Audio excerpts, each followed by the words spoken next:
10, 11 ಹಾಗೂ 12ನೇ ಕವನ.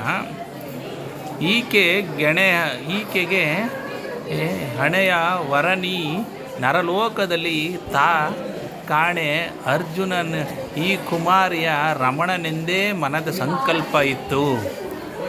ಈಕೆಯ ಪದೇ ಎಸೆಯದಲ್ಲಿ ಕುಂತಿ ಕುಮಾರಕನ ಮುಖದಲ್ಲಿ ನಾಕದಲ್ಲಿ ನೆಲೆಗೊಂಡರೆ ಅಳಿಸಿದನು ದೃಪದ.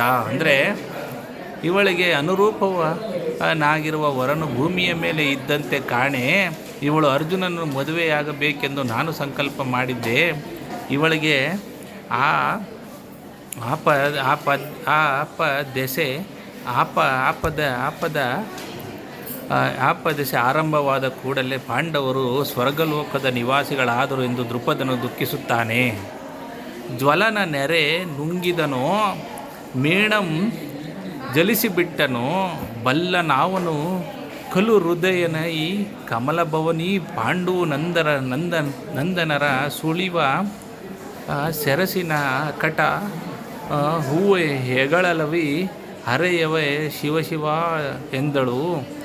ದೂರೆಯಲ್ಲಿ ಮುಳುಗಿ ಮೂಡುವ ದೃಪದಪತಿಯಿಂದ.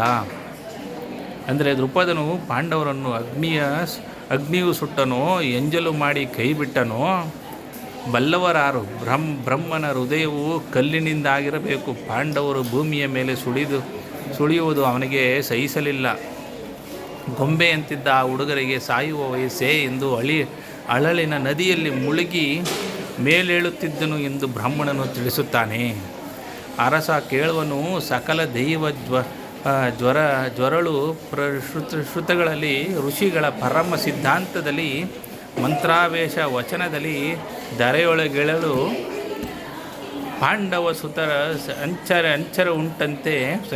ಉಂಟಂತೆ ಸತ್ಯವೆಂದಪ ಆಚರಿಸಿ ನುಡಿದ ಪುರೋಹಿತನು ಸಂತ ವಿಸುವನು ನೃಪನ.